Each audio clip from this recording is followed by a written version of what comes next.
ஒட்டுமொத்த வான்கடை மைதானமும் ஒரே குரலில் சிஎஸ்கே சிஎஸ்கே என முழக்கம் எழுப்பிக் கொண்டிருந்தது. பிராத்வைட் வீசிய பந்தை லாபகமாக ஆஃப் சைடில் பவுண்டரி அடித்தார் அம்பதி ராயுடு. பந்து பவுண்டரியை எட்டியதும் மறுமுனையில் நின்று கொண்டிருந்த வாட்சனை ஓடிப்போய் கட்டிக்கொண்டார் ராயுடு. தொடக்க வீரராக களமிறங்கி சிறப்பான ஆட்டத்தால் சதமடித்து அணியின் வெற்றிக்கு வித்திட்டிருந்தார் வாட்சன். பெவிலியனில் இருந்து ஒட்டுமொத்த சென்னை அணி வீரர்களும் மைதானத்திற்குள் ஓடி வந்து வாட்சனையும் ராயுடுவையும் அணைத்துக் கொண்டார்கள். சென்னை அணி மிகச் சிறந்த கம்பேக் கொடுத்திருப்பதாக வர்ணனையாளர்கள் கூறிக்கொண்டிருந்தனர். வழக்கம் போல் எந்த சலனமும் இல்லாமல் பவுண்டரி லைன் அருகே நின்று சிரித்துக் கொண்டே வெற்றியின் அடையாளமாக தனது கட்டை விரலை உயர்த்தி காண்பித்தார் சென்னை அணியின் கேப்டன் மகேந்திர சிங் தோனி. சென்னை அணி 3வது முறையாக IPL சாம்பியன் கோப்பையை வென்றிருந்தது. அதுவும் 2 ஆண்டு தடைக்கு பின்னர் மீண்டும் திரும்பியவுடன் கோப்பையை தன்வசமாக்கி இருந்தது சென்னை அணி. உண்மையில் இந்த வெற்றி எளிதாக கிடைத்துவிடவில்லை. இதெல்லாம் ஒரு அணியா? ரிட்டையர்டாகும் தருணத்தில் இருக்கும் அங்கிள்களை வைத்துக் கொண்டு எப்படி இந்த அணி கரையேறப் போகிறது? இந்த ஆண்டுக்கான IPL ஏலம் முடிந்த பின்னர் சென்னை அணி குறித்து எழுந்த விமர்சனங்கள் தான் இவை. அதற்கு முக்கியமான காரணம் சென்னை அணியின் பெரும்பாலான வீரர்கள் 30 வயதுக்கு மேற்பட்டவர்கள். அணியின் captain Dhoni, Suresh Raina, Ambati Rayudu, Watson, Faf to Plessis, Harbhajan Singh என பெயர் தெரியும் வீரர்கள் எல்லாருமே மூத்த வீரர்கள். பொதுவாகவே 20 ஓவர் போட்டிகள் இளம் வீரர்களுக்கானது என்றொரு கருத்து உண்டு. அந்த கருத்தை முன்வைத்துதான் இப்படியான விமர்சனங்கள் எழுந்தன. சமூக வலைதளங்களில் இந்த விமர்சனங்கள் பரவலாக முன்வைக்கப்பட்டன. மற்ற அணியின் ரசிகர்கள் சென்னை அணியை அங்கிள்ஸ் அணி என கேலி செய்ய சென்னை அணி ரசிகர்கள் வெளியில் சமாளித்தாலும் உள்ளுக்குள் ஒருவித சோகத்தோடுதான் இருந்தனர். சூதாட்ட புகாரினால் சென்னை அணிக்கு 2 ஆண்டு தடை விதிக்கப்பட்டிருந்தது. 2 ஆண்டு தடைக்கு பின்னர் சென்னை அணியை வரவேற்க ஆவலாக இருந்தவர்களுக்கு இது மிகப்பெரிய மனக்குறையாக இருந்தது. ஆனாலும் பாய்ஸ் ஆர் பேக் என சமூக வலைதள ட்ரெண்டிங்குகள் களை கட்டின. சென்னை அணியை வரவேற்க ரசிகர்கள் தயாரானது போலவே சென்னை அணி வீரர்களும் உற்சாகத்தோடு தயாராகினர். சென்னை அணியின் ஜெர்சியை அணிந்து தனது புகைப்படத்தை இன்ஸ்டாகிராமில் பதிவேற்றினார் தோனி. அதில் சிறப்பம்சம், அந்த ஜெர்சியில் தோனியின் பெயருக்கு பதிலாக சென்னை அணி ரசிகர்கள் தோனியை அழைக்கும் தல என்ற வார்த்தை இடம்பெற்றிருக்கவே ரசிகர்கள் பூரிப்படைந்தனர். பேஸ்புக், ட்விட்டர், இன்ஸ்டாகிராம் என ட்ரெண்டிங்குகள் களை கட்டின.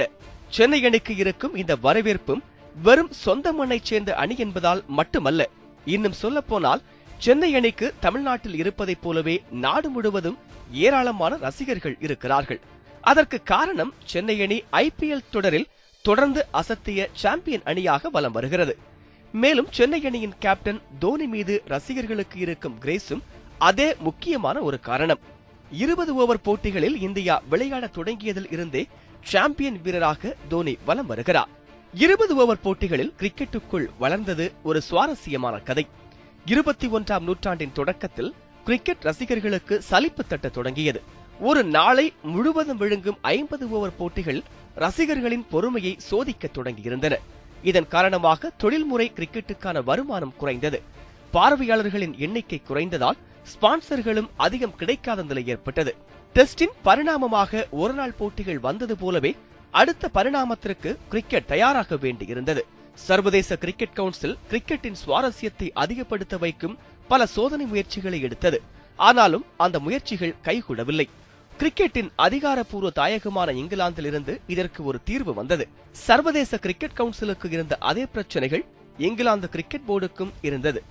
இங்கிலாந்தில் நடந்து வந்த கவுண்டி போட்டிகளுக்கான வரவேற்புகள் குறைந்தன. இதன் காரணமாக மாற்று வழி குறித்து இங்கிலாந்து கிரிக்கெட் போர்டு யோசித்துக் கொண்டிருந்தது.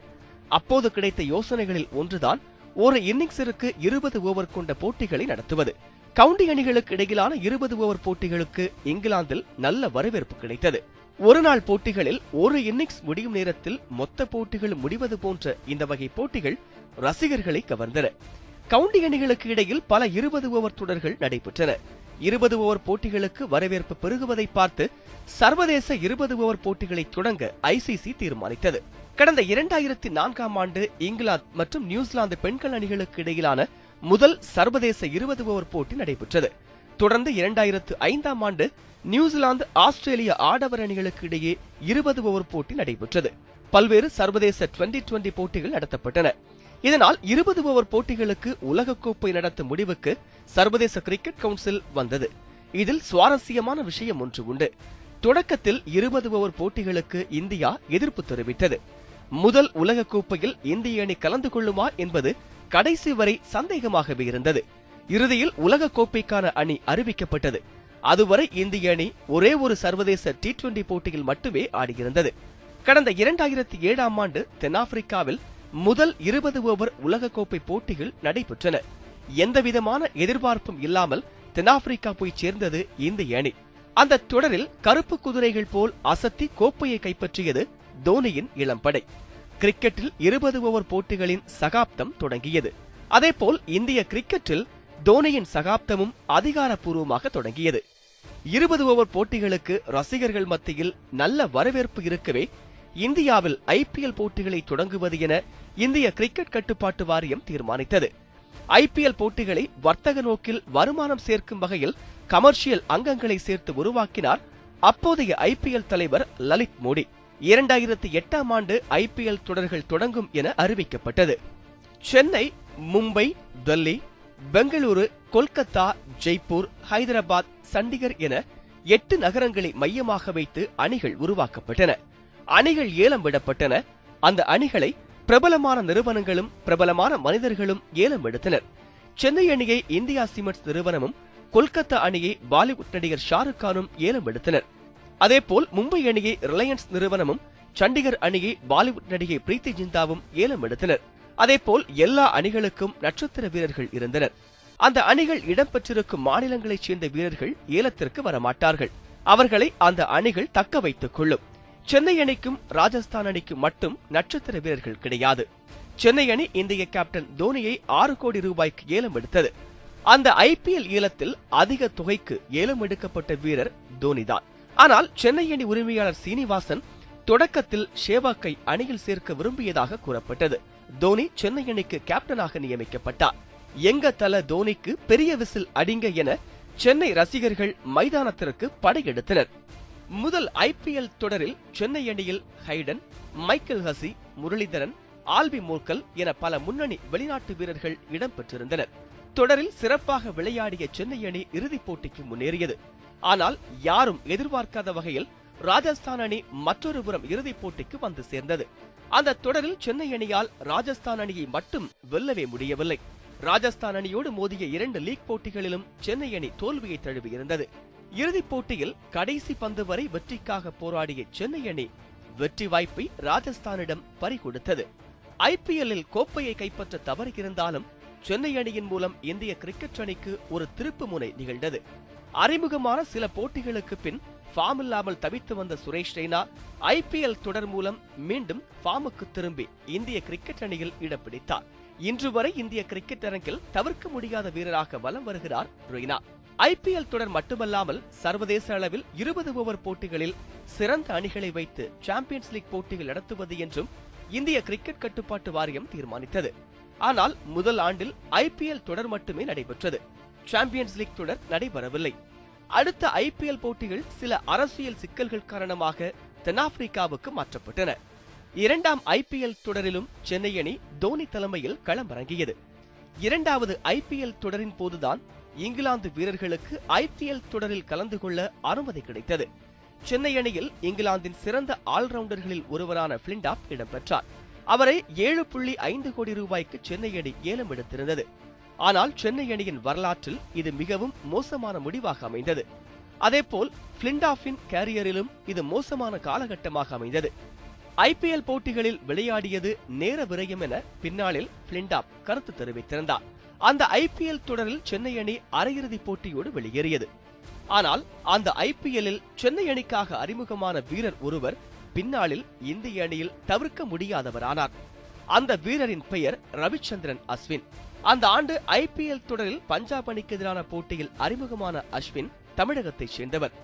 கூக்லி, துஷ்டா வகை பந்துகளை மட்டும் இந்திய சுழற்பந்து வீச்சாளர்கள் வீசிக் கொண்டிருந்த போது கேரம்பால் முறையில் பந்து வீசியவர் அஸ்வின்.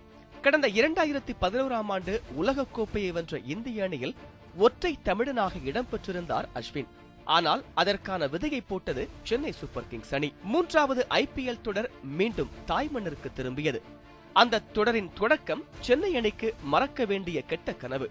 தொடக்கத்தில் படு பயங்கரமாக சொதப்பியது சென்னை அணி. ஒரு கட்டத்தில் தொடரை விட்டு சென்னை அணி வெளியேறிவிடும் வாய்ப்பும் இருந்தது. சென்னை அணியின் முக்கியமான வீரர்களான தோனி, ஹைடன் ஆகியோர் தொடக்கத்தில் சோபிக்க தவறினர். சென்னை அணி புள்ளிப்பட்டியலில் கடைசி இடத்தில் இருந்தது.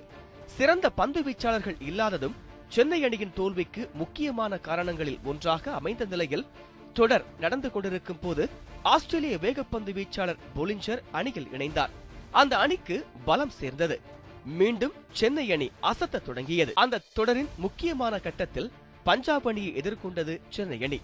வெற்றி பெற்றால் அரையிறுதிக்கு தகுதி பெறலாம் என்ற நிலையில் 193 ரன்கள் என்ற இலக்கை நோக்கி ஆடியது சென்னை அணி.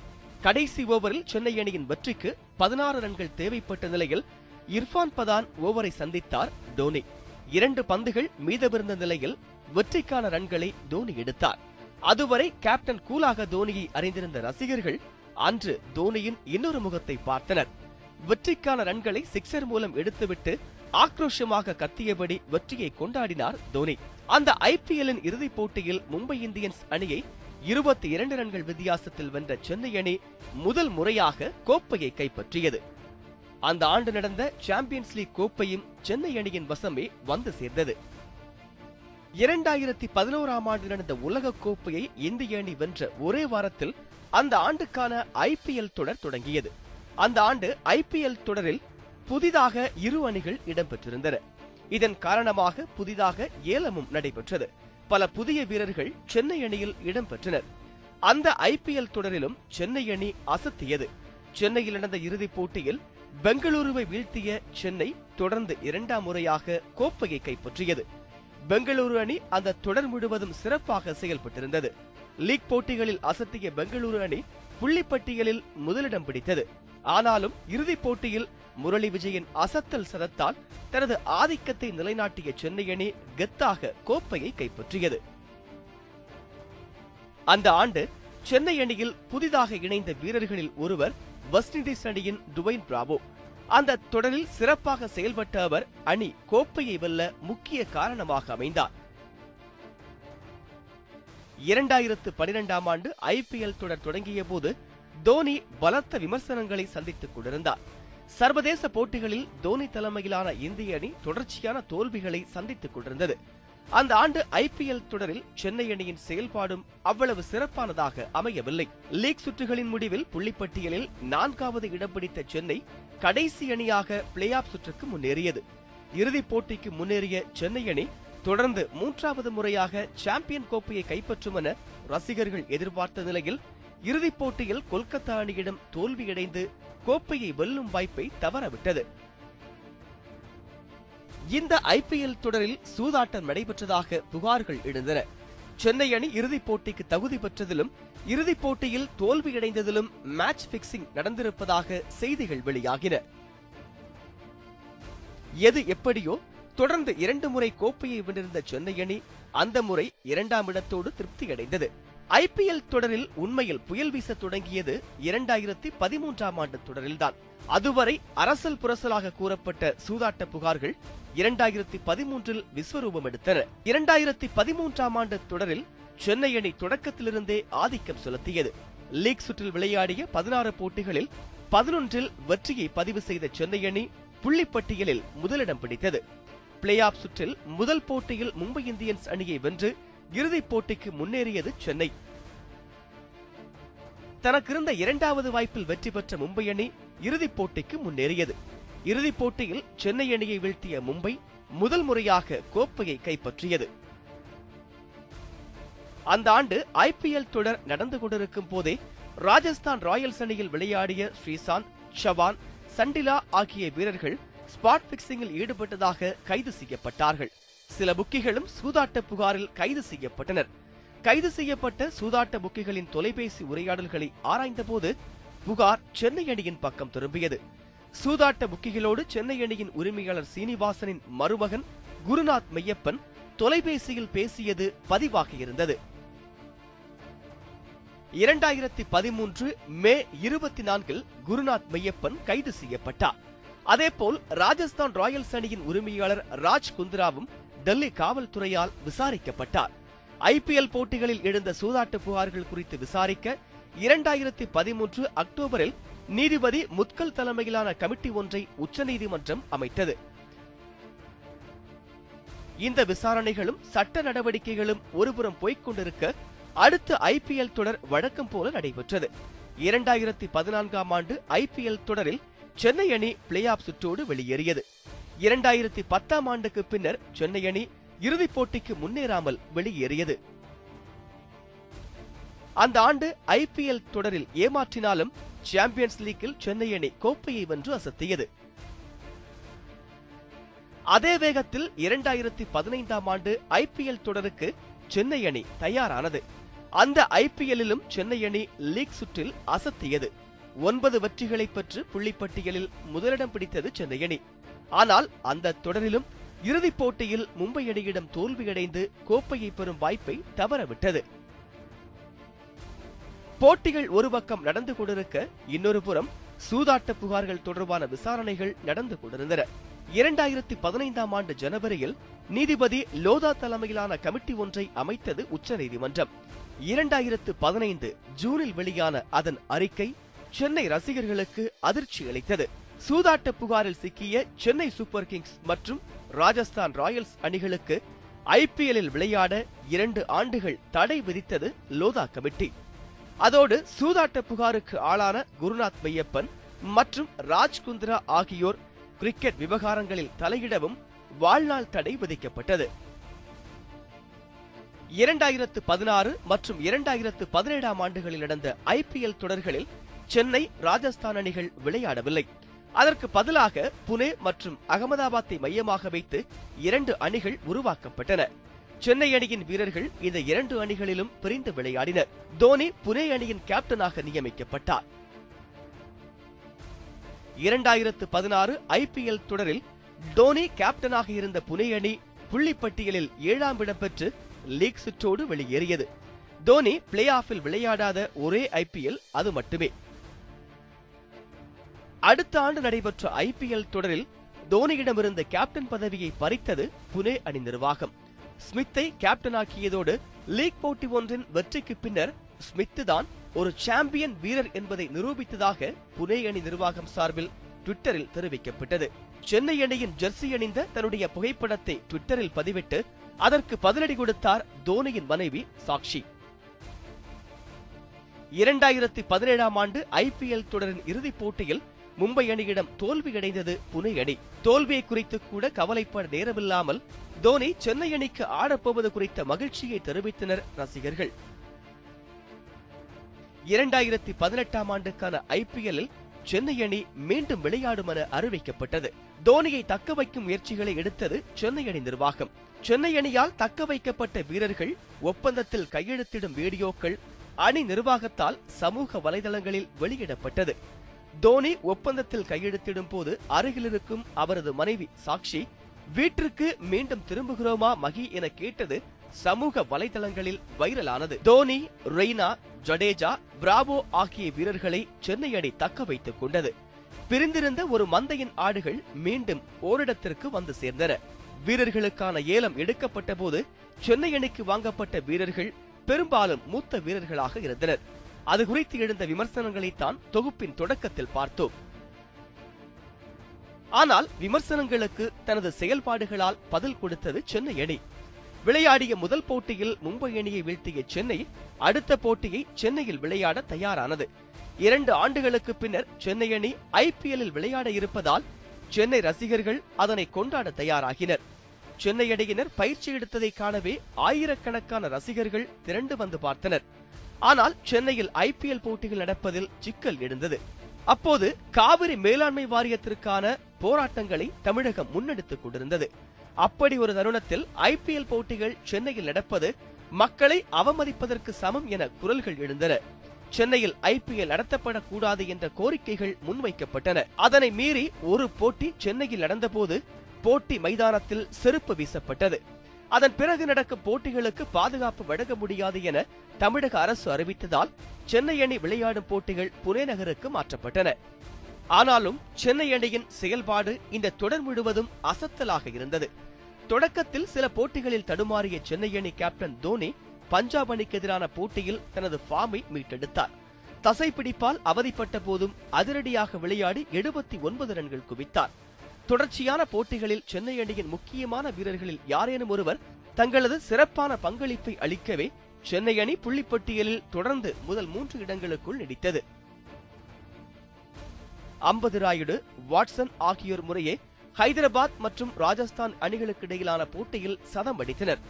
புள்ளிப்பட்டியலில் 2ஆம் இடம் பிடித்த சென்னை அணி பிளே ஆஃப் சுற்றுக்கு முன்னேறியது. பிளே ஆஃபில் சென்னை அணியை ஹைதராபாத் அணி எதிர்கொண்டது. லீக் போட்டியில் சென்னையோடு மோதிய 2 போட்டியிலும் ஹைதராபாத் அணி தோல்வியடைந்திருந்தது. அதேபோல் பிளே ஆஃப் போட்டியிலும் சென்னை அணி ஹைதராபாத்தை வீழ்த்தியது. 2வது குவாலிஃபயரில் வென்ற ஹைதராபாத் அணியும் இறுதிப் போட்டிக்கு முன்னேறியது. மீண்டும் சென்னையும் ஹைதராபாத்தும் மோதின. சேசிங் செய்வதில் சென்னை அணி சிறந்து செயல்படுவதால் டாஸ் வென்று ஃபீல்டிங்கை தேர்வு செய்தார் சென்னை அணியின் கேப்டன் தோனி. முதலில் ஆடிய ஹைதராபாத் அணி 178 ரன்கள் சேர்த்தது. 179 ரன்கள் என்ற இலக்கை துரத்திய சென்னை அணிக்கு வாட்சன் சதம் அடித்து கை கொடுத்தார். 19வது ஓவரில் வெற்றி இலக்கை எட்டியது சென்னை அணி. 2 வருடங்களுக்கு பின்னர் வந்தாலும் கோப்பையை கைப்பற்றி அசத்தியது சென்னை. சமூக வலைதளங்களில் ஆரம்ப கட்டத்தில் வந்த கிண்டல்களை மையமாக வைத்து சொன்னால் அங்கிள்ஸ் அணி அசத்தி இருந்தது. சென்னை அணி வீரர்களின் வயதை வைத்து அந்த அணியை விமர்சித்தவர்கள் எல்லாம் இன்னும் உங்களுக்கு வயசே ஆகல என்பது போல சென்னை அணியை பாராட்டினர். சென்னை அணி கோப்பையை கைப்பற்றிய பின்னர் அணியின் மற்ற வீரர்கள் கோப்பையை கையில் வைத்துக் கொண்டிருந்த போது தோனி தனது மகளோடு விளையாடிக் கொண்டிருந்தார். அந்த காட்சிகள் பல்வேறு ஹாட்டின்களோடு சமூக வலைதளங்களில் பகிரப்பட்டன. தடை காலத்திற்கு பின் களமிறங்கி பல சாகசங்களினால் கோப்பையை தன்வசப்படுத்தியிருக்கும் சென்னை அணி கொண்டாட்டங்களில் இருக்கிறது. சென்னை அணி வெற்றி பெற்றதால் மட்டும் இந்த கொண்டாட்டங்கள் இல்லை. ஒருவேளை தோல்வியடைந்திருந்தாலும் சென்னை அணி கொண்டாடப்பட்டிருக்கும். சென்னை அணி மற்றும் தோனியின் ஆட்டம் மட்டுமல்லாமல் ஒவ்வொரு செயல்பாடும் பேசுபொருளாவது தற்செயலானது அல்ல. தோனி சென்னை மக்களோடு உணர்வால் பிணைந்திருப்பதன் வெளிப்பாடு அது. 2 ஆண்டுகள் சென்னை அணிக்கு விளையாட முடியாதது குறித்து பேசிய போது தோனி கண்கலங்கியது அதற்கு ஒரு உதாரணம். அடுத்த ஆண்டு ஐபிஎல்லில் இருந்து ஓய்வு பெறப் போவதாக தோனி சூசகமாக தெரிவித்திருக்கிறார். ஆனால் அவர் ஓய்வு பெற்ற பின்னும் அவரது கிரேஸ் குறையாமல் இருக்கும் என்பதில் மாற்று கருத்தில்லை. தோனியின் வெற்றியை அவரது ரசிகர்கள் விசிலடித்து கொண்டாடிக் கொண்டிருக்கிறார்கள். அந்த விசிலின் சத்தம் அடுத்த ஐபிஎல் தொடர் வரை இல்லை அதையும் தாண்டி ஒலிக்கப் போகிறது.